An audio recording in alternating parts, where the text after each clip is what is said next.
Masih soal kunjungan anggota Komisi 1 DPR RI ke TVRI Sumatera Selatan menghadapi siaran digital yang akan berlaku pada 2 November 2022.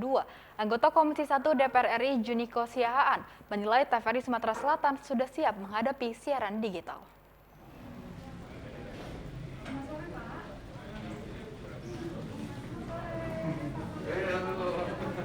Tim Komisi 1 DPR RI dalam menghadapi siaran digital yang akan berlaku tanggal 2 November 2022 secara nasional masih khawatir.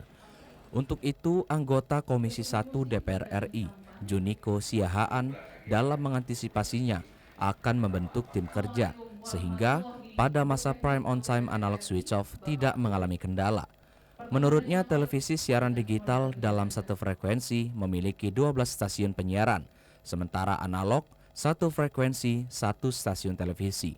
Untuk itu, siaran televisi digital bagi TVRI Sumsel dapat memberi ruang kreativitas dengan memiliki jam siaran yang cukup panjang. TVRI Sumsel dapat mengangkat siaran kearifan lokal dan potensi budaya. Selain itu, dalam siaran digital, menurut Juniko Siahaan yang lebih dikenal dengan Niko Siahaan sebagai presenter televisi, agar karyawan TVRI Sumatera Selatan dalam membuat kreasi tayangan lebih melibatkan masyarakat karena konten siaran digital akan lebih bervariasi. Penonton tapi mereka dilibatkan. Coba dong ada tayangan kuliner di masing-masing daerah di Sumatera Selatan dengan gayanya sendiri, diceritakan filosofisnya, nanti ditayangkan di TVRI. Nah, itu kan akan mengundang mereka untuk membuat, karena anak milenial sekarang kan jago banget bikin film-film pendek kayak gitu kan. Alatnya sudah ada, mengedit lebih mudah. Cara melihatnya juga sudah lebih digital dibanding kita dulu yang generasi analog ini gitu.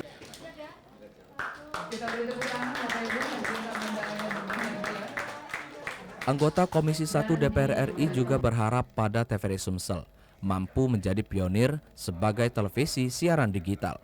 Tim Liputan TVRI Sumsel melaporkan.